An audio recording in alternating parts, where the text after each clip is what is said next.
Olá, meu nome é Luana, eu trabalho no Museu Histórico de Nova Hartz junto com a minha colega Miriam e hoje a gente está aqui para conversar um pouquinho sobre a imigração alemã, já que esse ano, em julho, a gente está comemorando 196 anos da imigração no Brasil.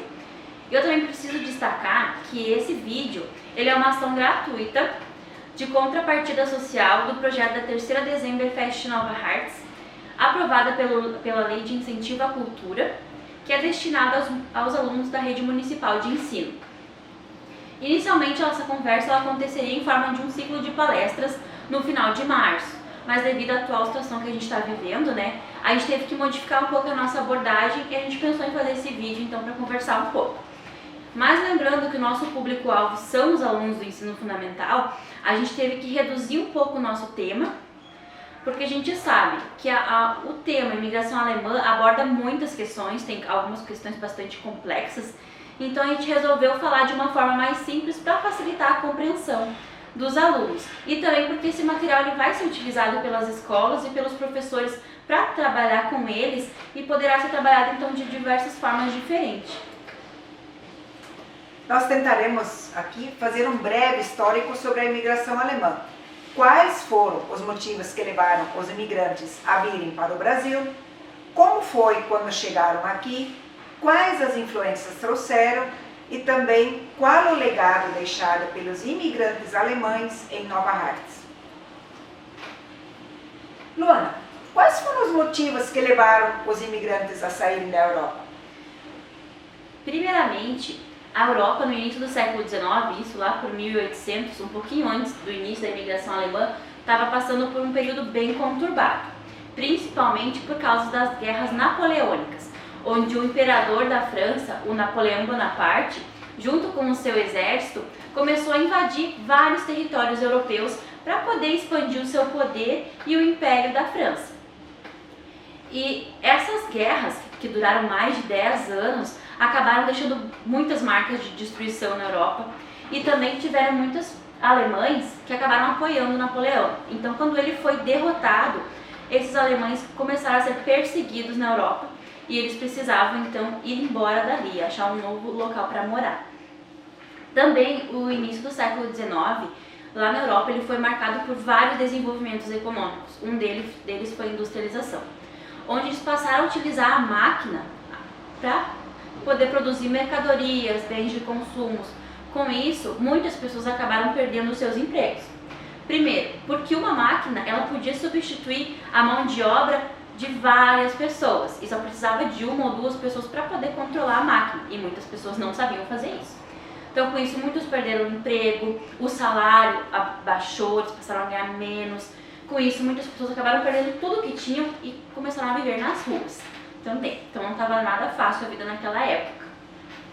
E, afinal de contas, por que o Brasil queria trazer imigrantes para cá? O Brasil tinha, na verdade, vários motivos para querer que esses imigrantes europeus viessem para cá.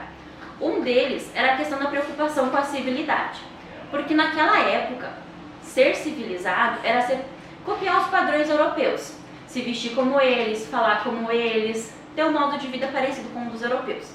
E aqui no Brasil isso não acontecia, porque na verdade o Brasil era um país de misturas. Aqui tinha europeus também vivendo aqui, mas tinha muitos indígenas, tinha muitos africanos. Então eles tinham essa necessidade de trazer os europeus aqui para deixar o país mais civilizado. E até porque com a independência do Brasil, que ocorreu em 1822, Dom Pedro I, que foi o nosso primeiro imperador, ele tinha essa preocupação que o Brasil fosse aceito pelos outros países da Europa, porque até então o Brasil era uma colônia de Portugal. E quando ele se tornou independente, ele queria ser aceito por esses outros países para que ele não voltasse a ser uma colônia de Portugal. Outra questão que envolve a independência do Brasil é que quando o Brasil se tornou independente, acabou que a maioria dos soldados do nosso exército tiveram que voltar para Portugal, porque eles eram portugueses. Então também tinha essa necessidade de trazer europeus para servirem como soldados aqui. Também tinha a questão que eles precisavam trazer colonos para produzir alimentos para serem consumidos aqui no Brasil. Porque aqui naquela época existiam muitas fazendas de café e fazenda de gado. E os donos dessas fazendas, eles não se preocupavam em produzir alimentos para ser consumidos aqui. Então precisavam trazer pessoas para trabalhar na terra também. E também tinha uma grande preocupação em povoar, principalmente o Rio Grande do Sul, que naquela época era praticamente despovoado. Tinha muita pouca gente que morava aqui. Então o imperador ele queria trazer pessoas para morar, para povoar, principalmente a região sul do Brasil. Então com isso, o Dom Pedro I, ele enviou uma pessoa que era da confiança dele, que era uma Jorge Schaeffer, até as terras da Dona Leopoldina, que era esposa de Dom Pedro, para poder trazer colonos e soldados de lá. A Dona Leopoldina era da Áustria, que era um dos territórios que fazia parte de onde hoje a gente tem a Alemanha.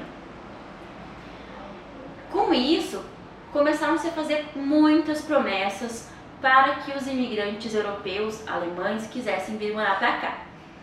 Eles já tinham, na verdade, muitos motivos para vir, porque, como eu falei, naquela época não era fácil morar na Europa, né?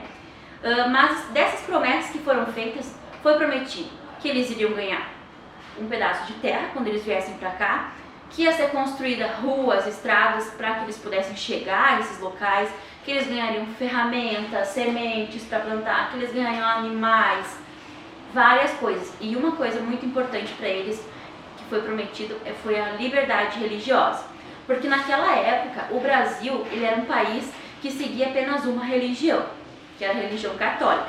A gente sabe que hoje, por exemplo, em Nova Hartz existem várias religiões diferentes e cada um pode seguir a que achar melhor, mas naquela época quem morasse no Brasil tinha que seguir a religião católica. Porém, esses imigrantes alemães, a maioria deles era evangélico luterano. Então para eles era importante que aqui eles pudessem seguir a religião deles. E o que fizeram para, no caso, o que o governo fez para divulgar o Brasil e atrair essas pessoas?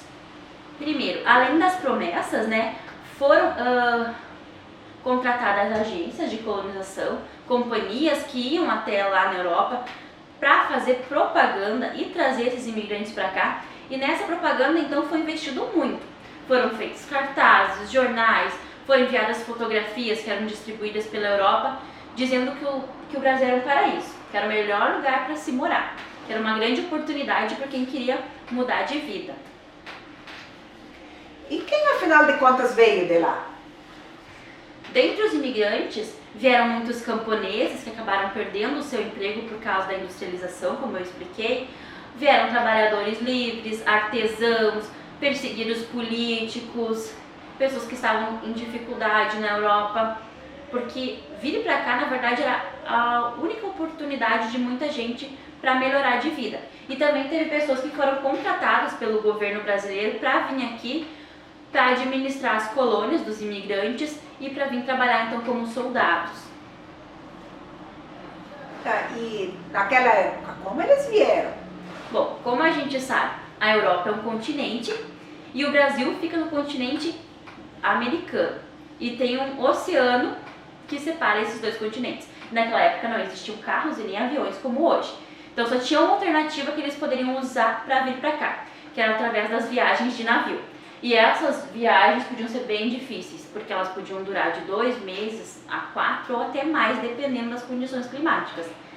Então, como era uma viagem de navio, e às vezes vinham muitas pessoas, muitas famílias dentro de um navio só, eles tinham que trazer poucas bagagens, poucas coisas.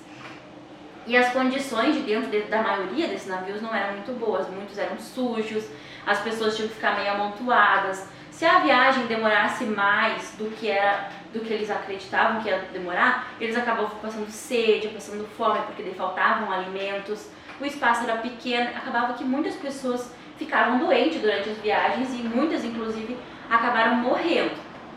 E como a gente sabe, não tinha como ser enterrada, então elas acabaram sendo jogadas ao mar. Tem pessoas que contam, inclusive, que perderam a família inteira durante as viagens e chegaram aqui no Brasil sozinhas. E afinal, o que aconteceu quando eles chegaram ao Brasil? Bom, o primeiro navio que trouxe os primeiros imigrantes, então, para cá, veio com 39 pessoas. Eles chegaram primeiro no Rio de Janeiro, que na época era a capital do Brasil, e eles foram recebidos pelo casal imperial, o Dom Pedro I e a Dona Leopoldina. E depois, então, eles seguiram viagem até o local onde é que eles se estabeleceriam.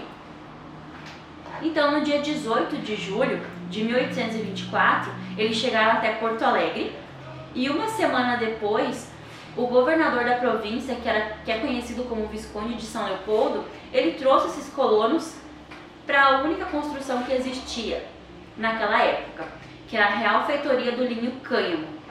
Ela se encontrava onde hoje a gente tem a cidade de São Leopoldo. Na verdade, ela se encontra, porque essa casa, essa construção, ela existe até hoje. Ela é conhecida como a Casa do Imigrante, justamente pelo fato desses primeiros imigrantes terem ficado morando ali até que eles recebessem as terras dele, até que eles fossem para o local onde é que eles iriam morar. E São Leopoldo ficou conhecido também como berço da imigração alemã, justamente por isso, por ter recebido esses primeiros imigrantes quando eles chegaram aqui. Com isso, então, começaram a criar colônias. Esses grupos de imigrantes, eles se juntavam em pequenos grupos e formavam colônias, que eram tipo vilas, pequenas vilas. E conforme mais gente ia chegando, morando com eles, elas iam aumentando até se tornar as cidades que a gente conhece hoje, né? Mas eles tinham que começar do zero quando eles começavam essa colônia, porque ali, como eu disse, eram locais despovoados, não tinha nada.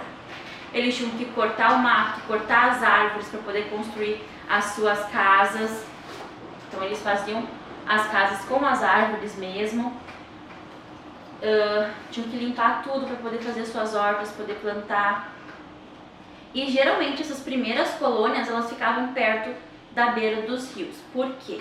Porque como eram eles mesmos que tinham que construir as estradas, elas não eram muito boas para transporte. Então eles acabavam utilizando o rio para transportar os alimentos, as ferramentas e mercadorias e também, claro, para utilizar a água dos rios.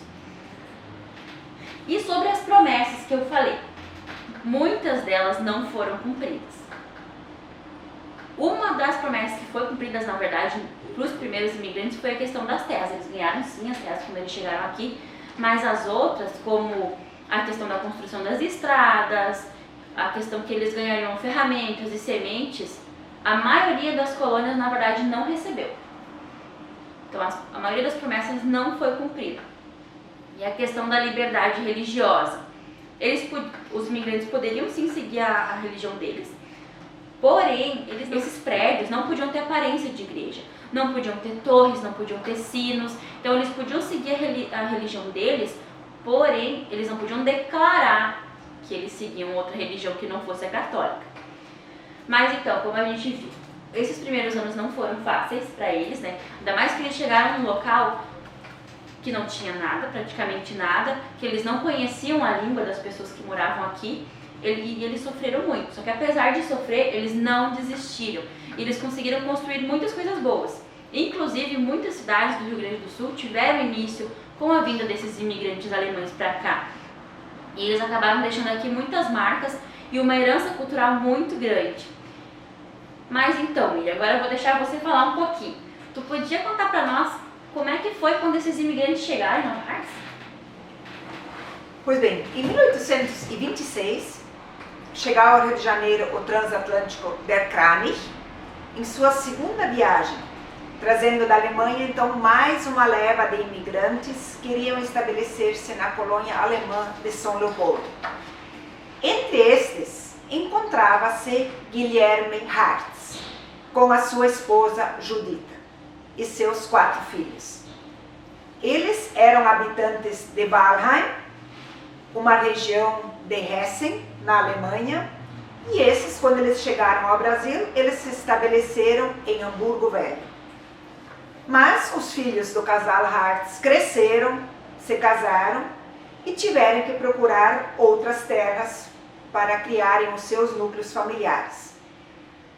E assim, no ano de 1846, Tristão Monteiro e o seu sócio Eggers, que era um cônsul alemão, começaram a vender terras à esquerda do Arroio Grande, e Johann Peter Schmidt e o seu sócio Kremer, que havia adquirido a fazenda do Padre Eterno, eles lotearam e venderam as terras à direita do Arroio Grande. Para nos situarmos, o Arroio Grande é o que corta Nova Hartz até hoje, ao meio. 3 desses irmãos Hartz adquiriram lotes de Tristão Monteiro, tendo sido então com isto os primeiros habitantes do povoado, que desde então ficou conhecido como a Picada dos Harz, ou Harz Picado, porque abriam uma picada no meio da floresta para se estabelecer, e como o sobrenome deles era Harz, então os outros começaram a falar, é lá na Picada dos Harz. E já os primeiros lotes da imobiliária de Schmidt e Kremer, eles foram adquiridos pela família Haag, o patriarca Franz Peter Haag, que veio da Alemanha, e que iniciaria então a povoação que ficou conhecida como o Arroio da Bica. E assim, mais colonos foram chegando, desenvolvendo a agricultura, lutando para sobreviver aos primeiros e difíceis anos de vida em uma picada sem nenhuma infraestrutura, com uma condição civil, por um lado, em que eles não eram mais cidadãos alemães, mas também ainda não eram brasileiros. Ou seja, eles não podiam desfrutar dos direitos da cidadania brasileira, mas eles tinham que ser obedientes aos deveres. E também um episódio bastante marcante e até difícil, que houve participação dos filhos dos pioneiros aqui de Nova Hartz na Guerra do Paraguai. Bom, e eu ouvi falar sobre o tripé da colonização alemã, Miriam. Tu podia explicar o que seria isso? Então, além da construção de suas casas e da organização das suas lavouras, os colonos também se preocupavam com a religião e com a educação dos filhos.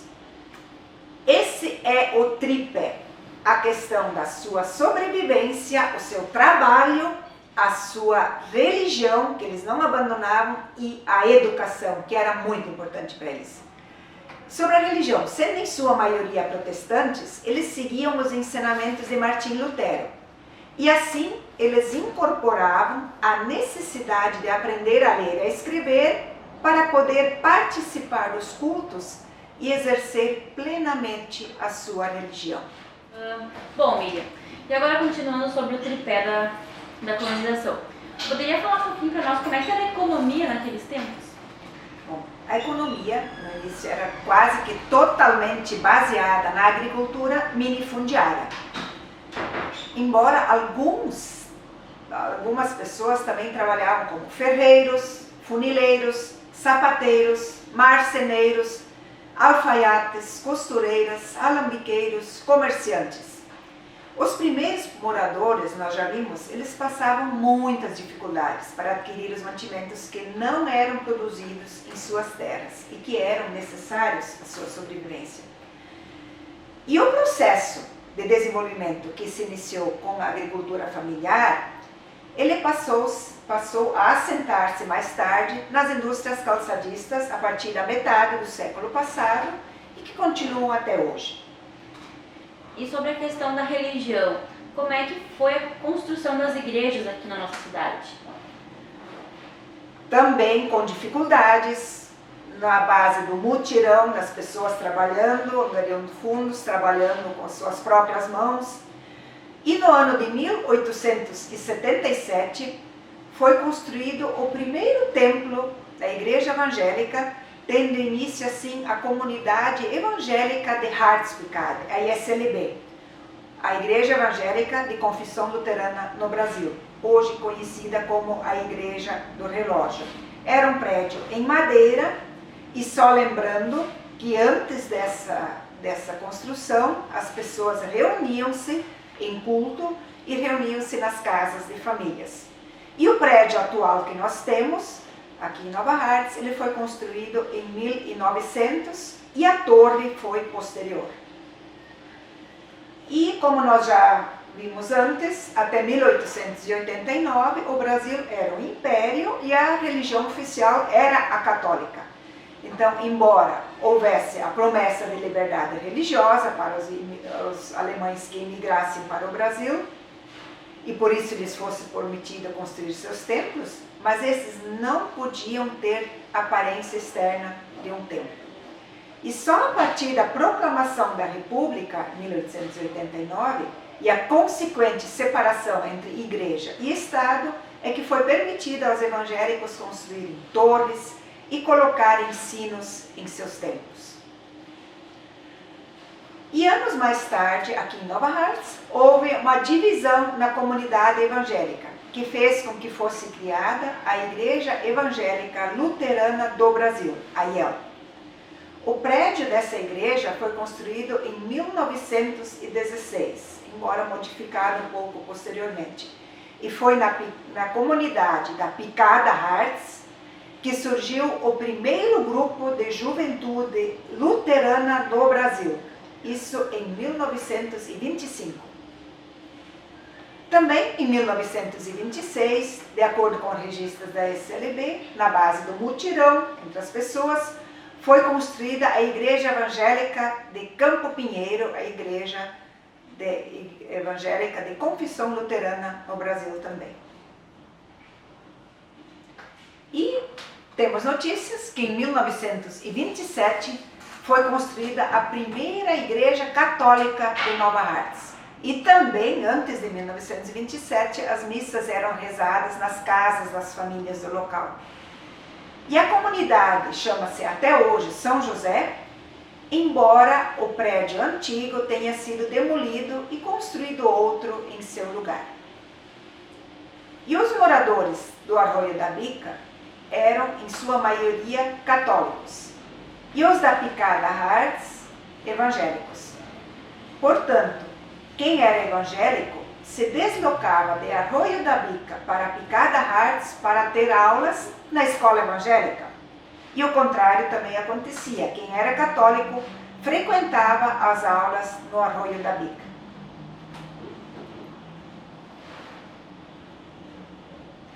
Então, e nesse contexto, como que funcionava a educação aqui em Nova Hartz naquela época? Em geral, os próprios pastores, além das funções eclesiásticas, desempenhavam também o papel de professores. Por outro lado, o que também acontecia é que a pessoa mais preparada da comunidade, que mais instrução tinha, ela era paga para dar aulas, mesmo que às vezes ela mesma não tivesse sequer frequentado a série para a qual ela lecionava. Um exemplo de pastor-professor era o pastor Hermann Wartenberg. É um nome bastante ligado à educação aqui na cidade. Ele nasceu na Alemanha. Em 1929, ele construiu a escola da comunidade evangélica de Hartz-Picard, ao lado da igreja evangélica. E esse prédio hoje não existe mais. Também o pastor Wartenberg criou a Casa da Juventude, Jugendhaus, em 1938, que era um importante ponto de encontro da juventude evangélica de então, pois ali eles se reuniam para conversar, para estudar a palavra de Deus, para jogar, para fazer brincadeiras. Além disso, essa casa também serviu de salas de aula para o jardim, ou o Kindergarten, quando o número de alunos que estudavam na escola evangélica já tinha superado a capacidade da mesma. Antes, porém, da construção da escola, as crianças tinham aulas na própria igreja.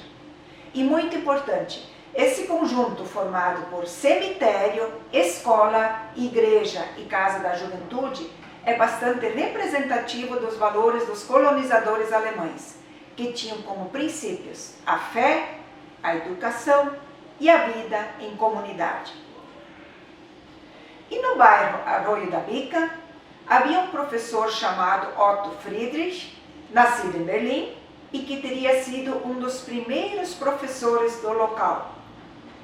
E assim como os demais professores da época, Otto sabia falar apenas o alemão, usando um dicionário alemão-português quando precisava falar algumas palavras na língua portuguesa. Também, em 1934, foi inaugurada a Escola Municipal de Arroio da Bica. havia muitas famílias moradores do local e as crianças que não eram católicas tinham que vir até a escola da igreja evangélica para ter aulas. E por isso, então, tornou-se necessário uma escola que não fosse de um credo religioso específico para começar a atender às necessidades de toda a comunidade. Uma das primeiras escolas, também para citar, foi a do professor Germano Hessler, que também nasceu na Alemanha. Germano chegou a Picada Hartz em 1903 e ele lecionou por quase 40 anos aqui. É bastante tempo, né? Bom, agora então você poderia falar um pouquinho sobre as influências e as tradições que esses colonizadores alemães deixaram aqui na nossa cidade? Bom, foram muitas as influências, foram muitas tradições muito importantes e que permanecem até hoje. Uma no aspecto econômico. Além de serem colonos, então eles desenvolveram a agricultura, eles também eram artesãos, que eles tinham a sua produção industrial artesanal. Por exemplo, os sobrenomes dos imigrantes, isso é uma curiosidade, eles eram baseados nas atividades que as famílias tinham na Alemanha. Então, alguns exemplos. Schmidt, porque ele era ferreiro. Müller, porque ele era construtor de moinhos d'água. Schreiner, porque ele era construtor de móveis. O Schneider era o alfaiate. O Schumacher era o sapateiro. O Wagner era quem fazia carretas de bois e assim por diante. Importante papel no processo da diversificação cultural do país também, especialmente na língua, também deixaram a sua influência na gastronomia, nas danças, nos jogos, na arquitetura. Também lembrando assim, na Alemanha já havia muitas escolas, mas quando chegaram aqui, muitas famílias tiveram que abrir as suas próprias instituições de ensino, porque no interior elas não existiam. Assim, eles contribuíram enormemente para a educação. Em seu país de origem, essas famílias também já contavam com várias sociedades de canto, tiro, ginástica, que também acabaram sendo trazidas para o Brasil, inclusive aqui para Nova Hartz. Um outro aspecto assim, muito marcante que vem à mente quando se pensa nos descendentes de alemães no Brasil, também são as festas, os bailes, o Kerp, as festas de outubro. Só para lembrar, o que era Kerp? O Kerp é marcado como a inauguração da igreja local.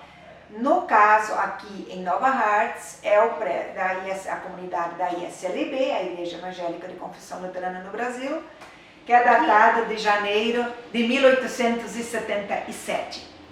A partir dessa data, Nova Hartz sempre comemorou o seu Kerp. E o Kerp consistia no quê?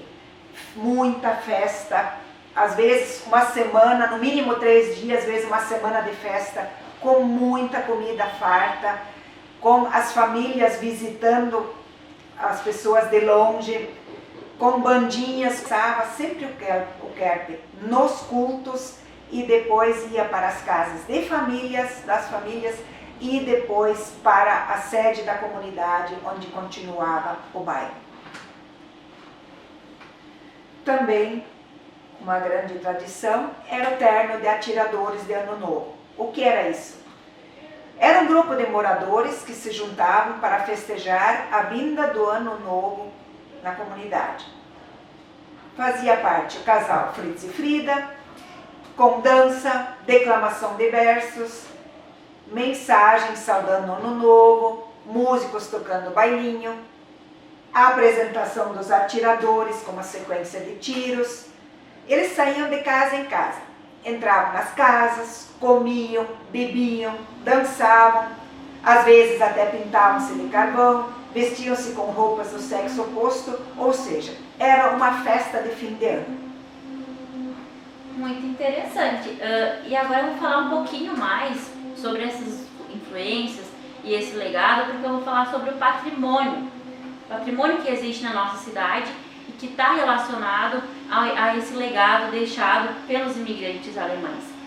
Bom, primeiro eu vou tentar explicar resumidamente o que é um patrimônio cultural. Patrimônio, ele é um bem que ele pode pertencer a uma pessoa, a uma sociedade, a uma cidade e a sua população. Então, quando eu vou estar falando agora em patrimônio cultural, eu vou estar dizendo que é algo que foi deixado pelos imigrantes alemães e que faz parte da nossa cultura, é uma tradição. Então, eu vou falar sobre os patrimônios imateriais. O que é isso? Ele é um bem que, na verdade, a gente não pode tocar. Pode ser através das músicas, das danças, da gastronomia, dos jogos, enfim, é toda a herança que foi deixada pelos imigrantes para nós e que é importante para a nossa história. E aqui em Nova Hartz a gente tem então alguns exemplos desses patrimônios. E agora, Miriam, eu queria que falasse um pouquinho então sobre a gastronomia. Os imigrantes alemães, eles trouxeram isso para o Brasil, e especialmente para o sul do Brasil, e também incluindo Nova Hartz, a questão das comidas, entre elas, muita. A cuca, conhecida, a linguiça, a salada de batata, que é o Kartoffelsalat, o chucrute, que na verdade é o Sauerkraut, o chopp e o Spritzbier. O que é um Spritzbier? É uma cerveja artesanal feita até hoje, e o próprio nome já diz, Spritzbier é uma cerveja que explode. Tem uma tradição entre os imigrantes alemães, entre os colonizadores alemães, era a questão dos corais. Eles faziam parte da cultura alemã e era uma forma de agregar e reunir a comunidade. Mas esses corais não eram só corais de igrejas, eram criadas também sociedades de canto. E aqui em Nova Hartz nós temos uma bem conhecida, a Sociedade de Canto Concórdia. Ela foi criada em 1888, com o objetivo de apresentar-se em festividades, e as músicas eram em cantos em alemão e em português. E hoje nós ainda temos alguns corais em igrejas. Então, Miriam, tu já falou sobre o Kepler, mas agora que a gente está falando sobre o patrimônio que ainda existe na nossa cidade, podia falar um pouquinho sobre as festas temáticas que a gente ainda tem? Sim. Nós temos a Colonie. Ela sempre acontece no mês de julho e é a festa da agricultura familiar. Ela foi criada para valorizar as características culturais da cidade. Ela homenageia os colonos fundadores e também os que trabalham até hoje. Tem comércio de produtos produzidos pelos próprios agricultores. A decoração ela é bastante rústica, que remete a características coloniais. Temos desfile, comidas típicas, bandinhas. Há encontros de grupos de danças alemãs e também a Colonie surgiu para relembrar os festejos do Kepler. Também nós temos a Dezemberfest. Ela teve início no ano de 2017 e ela é uma festa em comemoração ao aniversário da cidade. E ela acontece nos moldes de uma festa típica alemã, com bandinhas, chopp, a culinária, tudo remetendo às origens alemãs. Também temos jogos germânicos. Falando em jogos germânicos, Luana, você poderia nos dar alguns exemplos? Claro, eu acho muito interessante esses jogos.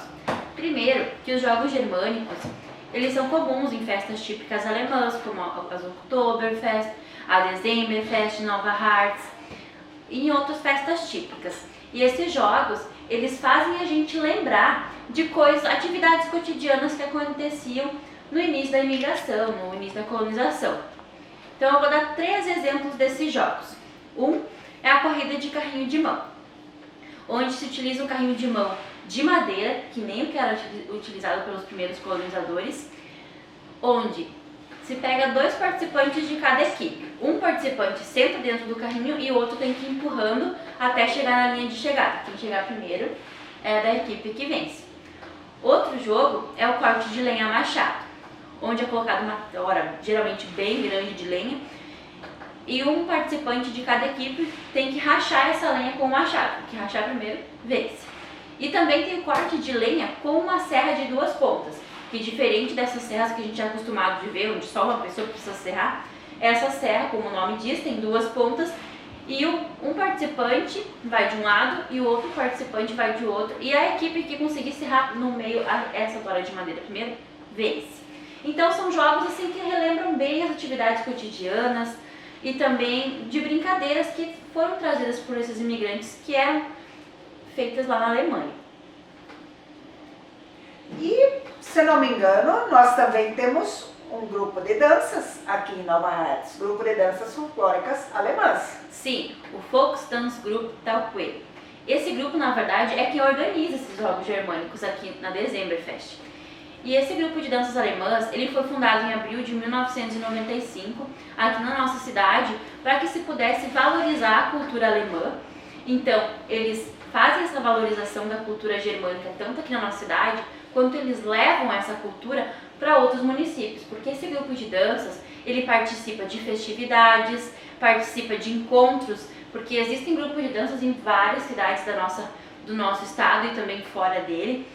Então, o nosso grupo de danças alemãs, ele leva essa cultura através das suas músicas típicas e folclóricas alemãs, das danças, que são inspiradas geralmente em danças mais antigas que se dançavam na Alemanha, e também através, é claro, dos seus trajes, que as meninas usam aqueles lindos vestidos, né? E os meninos também têm o seu traje. E uma coisa que é muito interessante falar sobre esses trajes é que geralmente os grupos de dança, eles copiam esses trajes de regiões da Alemanha, onde cada região tem um traje diferente, com cores diferentes, com características diferentes, e são inspirados em trajes que geralmente eram utilizados no cotidiano da Alemanha antigamente, tanto em festas, quanto para trabalho e também em casamentos. Mas, agora a gente está finalizando, né?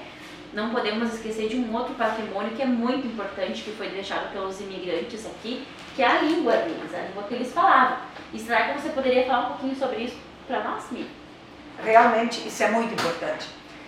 A língua, ela é considerada por muitos a mais forte manifestação da cultura de um povo. A língua Hunsrück, ou o Plattdeutsch, surgiu na região da Renânia do Sul, hoje estado alemão da Renânia-Palatinado, onde se encontra a região montanhosa do Hunsrück. E a língua traz consigo toda a história da vinda dos imigrantes germânicos para o Brasil, mostrando a sua cultura e o seu modo de viver.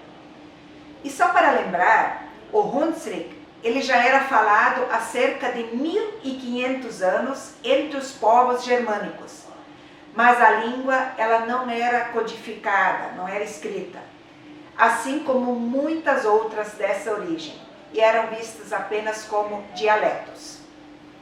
E no início do século XVI, para lembrar um pouco da história, o monge agostiniano Dr. Martim Lutero, responsável pela reforma protestante, queria que todo o povo tivesse acesso à Bíblia, que era traduzida na época apenas para o latim, que era a língua do clero, ou seja, da igreja. E Lutero, então, padronizou algumas línguas germânicas e traduziu a Bíblia para o alemão que ele mesmo codificou, chamando assim de Hochdeutsch, ou seja, o alemão padrão. E quando no século XIX os nossos antepassados emigraram para o Brasil, eles trouxeram consigo as suas Bíblias e a formação escolar fazia parte da sua cultura. Porém, o idioma falado por eles era a sua língua materna, ou seja, o Hunsrück. E hoje, o Hunsrück já é uma língua codificada E o Hunsrück da América Latina é reconhecido como uma língua de origem germânica, assim como é também o inglês, o holandês, o dinamarquês e o próprio alemão padrão. E neste contexto, com o objetivo de resgate e manutenção do patrimônio histórico e cultural deste município de origem germânica, Nova Hartz optou por inserir o estudo da língua Hunsrück, tendo como público-alvo alunos dos anos iniciais do ensino fundamental. Isso. Então, acho que a gente chegou ao fim da nossa conversa, né? Da nossa parte era isso. E é sempre bom, né, Miriam, a gente poder falar um pouquinho sobre as nossas raízes. E também a gente queria deixar assim claro que tudo que a gente falou na nossa conversa é baseado em estudos que a gente fez e também no material que está disponível aqui no museu. E também deixar um aviso, né, que qualquer dúvida, qualquer pergunta que surja, tanto dos professores quanto alunos, ou qualquer pessoa que for assistir o vídeo, ou se tiver alguma informação para dividir com a gente que acha interessante, vocês poderão mandar mensagens para nós aqui do museu através da página do museu, que é Museu Histórico de Nova Hartz. Lá vocês podem deixar tanto as mensagens no comentário do vídeo, quanto no Messenger da página ou no número de WhatsApp que tem na página também. Mas lembrando que tem que ser feitas perguntas somente na página do museu. Então, acho que era isso, né? E nós queremos agradecer pela atenção de vocês.